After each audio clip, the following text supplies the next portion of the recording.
Ebusia for any adofno. Mima obibia akwaba ede eba too much GHS. So Muniaba epiesi kapa na enede motimini na ensema mede eba sumo ewo Ghana wahala dwumedi so ede echinkroyi. Na mamuni nse ade echi ade sebia na ensem fofra ena eba eye omen musanse ade echi bia na se yante asem fofra de na jesa ade enchin ye. Na enede yi abrantia wo no dem wo magana fo anaso wo no dem weyi ne ho asi wo no mo se bibia eba wo beka eho asem wo de eye ni show aye show a wo twa dapa wo ka oye ne ho akakabensem enede yi ente ya ye nya anase eye ensem ababeto apono so ene se ya suspend no ede efri na dwuma woye emu na onu ankasa ni twotwo mutwo nipa wode ne ho ekokọ ben no ananko onu ni ye na ade so wo mu etu mpasa abomo no ena eyi ne baakom ede ahye ne nsa na abusua moma yembonra ensem no emu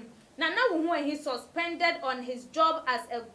as his godmother and best friend Nana Agradaa betrays him. We ene ensem aba beto edwa se eye na wo hi abrante ye a wotena eye next TV so ekeka ne ensem eye di ni dwuma no ene de ya suspended no e de free ni dwuma wodie e wo next TV esom na nipa wo koye ekoka ene ho ensem e wo suma se wo koye takra wojem ekeka ne ho ensem wo konso na TV ko hono no ba na afo bebusa se hwan ne hono no eye na Agradaa na Okomfo Agradaa se de enim no wono ene di se adwuma no ede ema abrante e ne deyi na adwuma yi ya hwere na enesa aya suspended na sesei no me ne wo kasa die woti efie na ne nyina mo amunim se na watwe ana na busumi ya mu no wo mu mienu ebebe ye na mfofo ana se won bebe ye like ayonkofo a wo mu etu wo mu si wono mu se wo mo beku ede etia eye reverend obofo egu nanimu ase de obetimi aye ede ase ni bia wo mo ebeye ema emra eye ye bechi wo Hoahi eye Okomfo Agradaa ene kokogina mu ema na aje so ye na aje se empo sa brantie yi efri oman mu anaso wo dwane a wo no obetan sika pupudu eye 3 billion ede akwa beli no no ene eye se nipa no ne ho asem ena meka sa eye maame no wo no ne de wayi eye Hoahi ede amananke ni san komo de ankomo eye eyonkofo na eno ena na Agradaa de nsem bi etu edwa abusua mo beka ya eye kwaku anan ede nsem bi babonten na wo ka se eye Hoahi friend no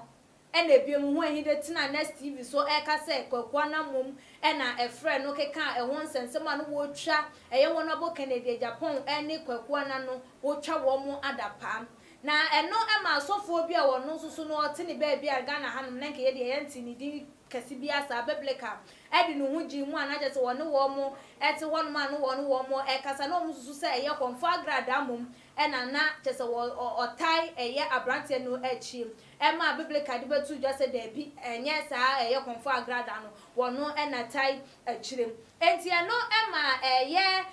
Nana Agradaa yi na adwense se ensa no se de ade ne ekono se ye Hoahi na eye sa nyoma na naso wo ye ayinum kukwasa bi wo nyoma ase pan de a ene wono no wo be hwe pan ama abrante na ababonten aba be pa eye kwaku anan achom na se wampa na chaw de a wo be ma eye next TV panyimpa wo da ano no wa suspende abrante no na nkenim se eye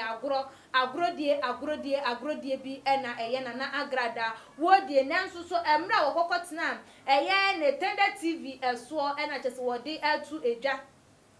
se eye Hoahi de entia wo ne no eka bomo eye se na enkane no wo ye eye reverend obofo ni junior pastor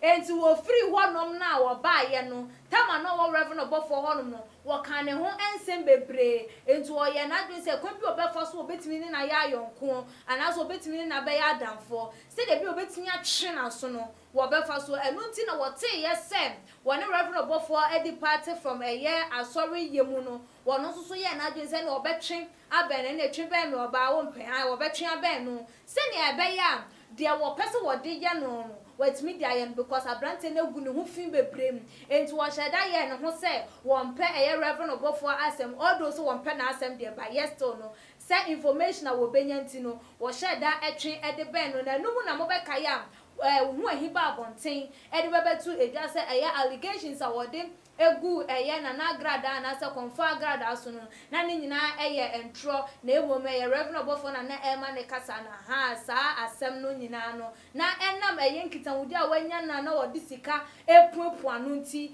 ena wo ma no ebe ka saa ensem ni we nyina ensem America na just eye na Agradaa na echire enyomemu ekwakosi die nti a wo ma ya suspend no eno no enti wo ma no di sa adwuma no nyina ewie ye no na chese hu behia say des wo begeni ne trust no de eye sika epuepu no eye bibia ede ma no dia ehwo no ena wo sete eye trap ema na eno ama wo hu ahi ekokoto sa trap ni mu a ene de yi ne ho akokaka adwam ama enei chese na dwuma wo ye edididie adwuma edi sika eba ne table so adwuma wo ye wia wo nya bibi etimi ne kasa we de me de be send mabusua me de be ma me maame me de be ma me papa na me de be ma mabusua ni bie no ama sese sa adwuma no ahwere no na nse we ebeto odwa na Ghana fo se entu wen se wo sori a wote won ma wo ye yi nyina wonti wentimi ama wa adwene anya sharp hunu se abaye ya na se Okomfo Agradaa na wo play wo na wo de adwen kase bi pa na play wo se wo hunu wudi na chi na wo fro se wo yi wo sofo panyi ana obi a waye ya de enti no wo yi na ma wo ko ka ne tamfo ho no makwa bo won se enedei obi a wo ko ka no ho a wonim se wo ye wodofo no numom na ayiwa wa ne ye ka ne se eye suro nipa na jai sama na nipa wonya wa wo be ye no empanifo kan ya bomwa ye nua eye bright adwenchira wo de eba wo se ha he is a fool, so you didn't know that she can do this to you. Now you will realize how to play with people and also so ede was share. And now wo de ha usu jimi for krambo do hu bi de na anim se we nyina betimi aba. Na wo ni mu ana obi a waka ne ho asempen wo fro se ya wan wo ma wo na say ade a wo kan ya ede kire na ehye no na fu so obegye mu keke because also wo ba wantin be ka say nipa sumesi na obentin na ehye me ma me ye ni tina ko de acho wan dwen ankodi bu pa say wa dwen sua ye nua something sweet ede ode eba ye osem wo hu ahi your name resembles you pa now you see your life. Next time you will know how to mingle with people. You can't just jump into one place to another all because of revenge. And also so edia wode eba ye and also we didn't know honam se hu ehi ampa hu no ehi na next time we hu how a wo be ye de wo be ko aye wonyoma wo mfiri ha enko ha ondane aponchire ni ntutunsi ha wo be tu wo be kwakoto eye nsohie e wo ho no ho na wo be hu we ebe ma wanya eye asuade ama wo hu no se obi eben wa eno nkyere se wo betimi atake revenge wo begina nipa na no so na woni na ka bom se mu take revenge against obi a wako ede atia we enya adesuade emfa ema no ye nua eye red ede awode eba yo se akom ni nkyeremu suspension ha asem o ye hu ehi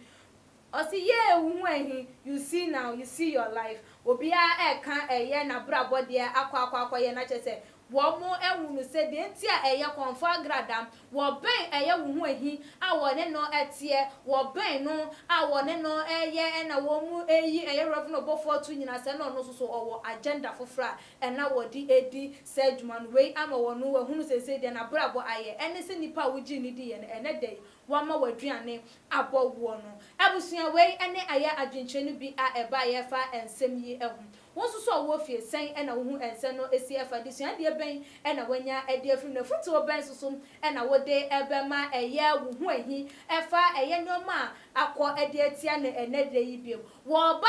se ye ba abak aba fanum se won bra ememe ye adwuma biem a wo besa akọ eye na Agradaa ho ene na akọ di kasubom ana se wo betwe ne ho wo be ya hweye ana se de wode ne ho hyehyɛ nkrofo no saa ena obekɔ so aye anam ho wage nkyerɛ ene eye afutuo bi a wo bia no ebra wo tuma GH comment section so won subscribe to your channel na ye efa ema ye wubie nsuso no amia adoma no so se de nya upload video bia watimi enya notification ebiom nso share video no fama enuanom adofonom ene eye wo bibia no no so atimi ehunia ekoso ewo omanmu follow yen ewo ye IG page so atuma GH _ midin ene ekuya sikapa dasene yebesane share